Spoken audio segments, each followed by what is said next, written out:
ఎందుకంటే మీరు నిజంగా నా మిత్రులు, ఎప్పుడు నుంచి మన friends. Thanks, love you all. Baparaju గారు చెప్పినట్టు మీరు లేకపోతే సినిమాలే లేవు, చిన్న సినిమాలు అసలు పట్టించుకొని ఆదరలేరు.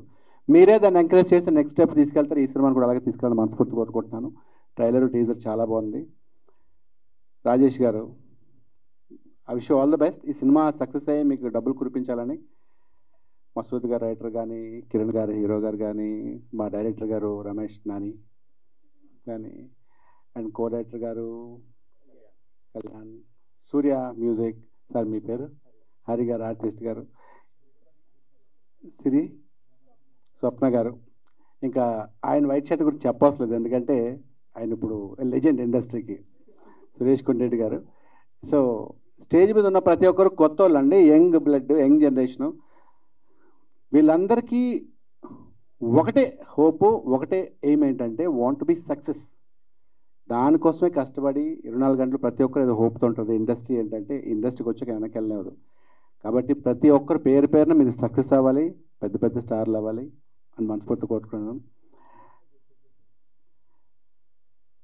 ఎవరు ఏంటి? ఓకే, సో అది సార్, సినిమా ట్రైలర్ చాలా బాగుంది. ఇంకా coming to the point of Amardeep, నేను నీకు పెద్ద fan Amar, honestly, no seriously, no చాలా బాగుంటావు, హీరోలా ఉంటావు. And wish all the success.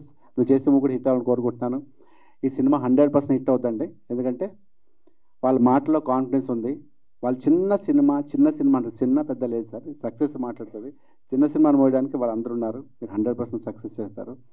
ఇంకా సురేష్ కొండరెడ్డి విషయానికి వస్తే, ఈ సినిమాలో నేను క్యారెక్టర్ చేస్తానని చెప్పి ఆయన ఫోన్ చేశారు డైరెక్టర్ గారు. నాకు డేట్ లేవని చెప్పాను. డేట్ లేవంటే ఎవడరా నీకు డేట్లు అడిగాడు, ఎస్ నువ్వు లేకపోతే అని చెప్పి సురేష్ కొండరెడ్డిని పెట్టుకున్నారంటే. అలా మమ్మల్ని ఆర్టిస్టులు తొక్కేస్తున్నారు ఆయన. బట్ స్టిల్ సంతోషంగా బాధపడుతుంటున్నావు అన్న. లేదన్న, నువ్వు చెప్పా డైరెక్టర్ రాజేష్ అంటే ఎవడ రాజేష్ అని చెప్పి పెట్టుకున్నారని చెప్పారు. It's okay, all the best, మీరు గుర్తుపెట్టుకుంటుంది. అండ్ అండ్ మన ఎస్తర్, తనతోటి 1000 అబద్ధాలు మూవీ చేశాను, భీమవరం బుల్లోడం సినిమా చేశాను. రీసెంట్గా టెనెంట్ అని నెక్స్ట్ మా మూవీ పోస్ట్ ప్రొడక్షన్లో ఉంది, అది నెక్స్ట్ రిలీజ్ అవుతుంది. అందులో ఎస్తర్ మెయిన్ క్యారెక్టర్. తను ఒకసారి ఒక ఇన్సిడెంట్ చెప్పాల్సింది ఏంటంటే, లంచ్ బ్రేక్ ఇచ్చారు. అంటే లంచ్ బ్రేక్ ఇవ్వడమే లేట్గా ఇచ్చారు, అరౌండ్ 1:30కి అలా ఇచ్చారు. ½ అవర్ లంచ్ బ్రేక్ అని చెప్తే వెళ్ళిపోమంటే వెంటనే తెలుసు కదా స్కూల్ బ్రేక్ టంగ్ డ్రెస్ చేసుకుని వెళ్ళిపోయి క్యారన్లోకి వెళ్ళిపోయి మొత్తం బట్టలు ఇప్పేసి పడుకుంటూ తక్కడికి పోయించి అరగంట స్లీప్ ఆ ఫీల్లో ఉంటాయి కదా. అది 2:30, 3 o'clock షార్ట్ ట్రైన్ వస్తే ఎస్తారు క్యారవన్కి వెళ్ళకుండా అక్కడే లొకేషన్లో ఉండి డైలాగులు చూసుకుంటుంది అనమాట. నేనేంటి అప్పుడే వచ్చేసారంటే, నేను వెళ్ళలేదండి లంచ్కి అన్నారు. బ్రేక్ ఇచ్చారు కదా అంటే, ఇక్కడే తిన్నానండి అన్నారు.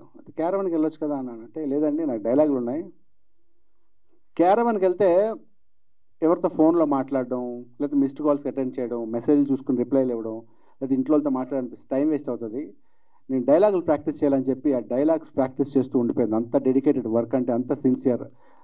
I wish you all the best seriously. And last time అడిగినప్పుడు కూడా నీకు మెయిన్ లీడ్ నుంచి క్యారెక్టర్లు వచ్చామంటే, క్యారెక్టర్స్ హీరో హీరోయిన్లే ఉండవు, మన ఇండస్ట్రీ ఉండడానికి వచ్చాం, చచ్చిపోయేదాకా సినిమాలోనే ఉండాలని చెప్పింది. అంత గొప్ప artist. I wish you all the best Esther. God best. మీరు చెప్పినట్టు మీకు మంచి ఎసెట్ ఎస్తర్. వీళ్ళందరికీ శుభం జరగాలని మనస్ఫూర్తిగా once again thank you so much for calling. Bapiraj గారు, ఆయన గురించి చెప్పడం నాకు బాగా తెలుసు, కానీ ఈయన గ్రేట్ మ్యాన్ అని చెప్పడానికి సందర్భాలకి అంటే నాకు సీనియర్ కాబట్టి ఆయన గురించి చెప్పే స్థాయి నాకు లేదు. But thank you so much అన్నగారు, thank you so much once again. I wish you all the best. Maya టీమ్కి గుడ్ లక్. Thank you.